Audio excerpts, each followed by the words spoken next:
Online dating 2,66,600 நபர்களுக்கு HIV, அதுவும் 18 முதல் 35 வயதிற்குட்பட்டவர்களுக்கு.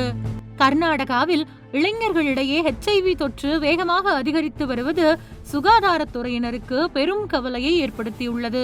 குறிப்பாக 18 முதல் 35 வயதுக்குட்பட்டவர்களிடையே இந்த பாதிப்பு தொடர்ந்து உயர்ந்து வருவதாக சமீபத்திய புள்ளி விவரங்கள் தெரிவிக்கின்றன.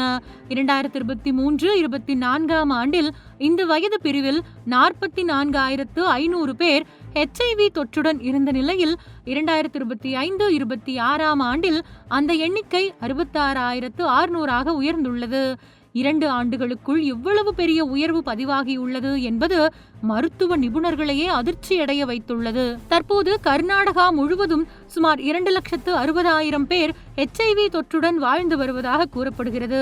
இவர்களில் 2,05,000 பேர் மட்டுமே தொடர்ந்து சிகிச்சை பெற்று வருகின்றனர்.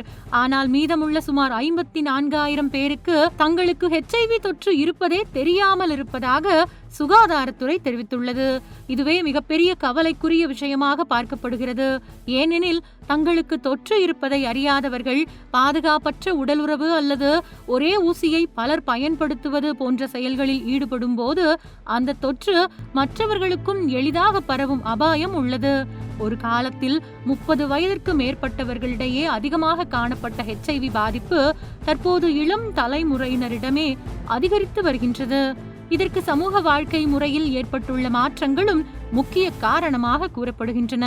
குறிப்பாக ஆன்லைன் டேட்டிங் ஆப்புகள் மூலம் அறிமுகமாகும் நபர்களுடன் மிக குறுகிய காலத்திலேயே உடலுறவில் ஈடுபடும் போக்கு அதிகரித்திருப்பதாக மருத்துவ நிபுணர்கள் தெரிவிக்கின்றனர். மேலும் சிலர் போதைப் பொருள் பயன்படுத்திய நிலையிலேயே பாதுகாப்பற்ற உடலுறவில் ஈடுபடுவதும், அப்போது ஆணுறை போன்ற பாதுகாப்பு முறைகளை பயன்படுத்தாமல் இருப்பதும் HIV உள்ளிட்ட பால்வினை நோய்கள் பரவுவதற்கான முக்கிய காரணமாக மாறியுள்ளது.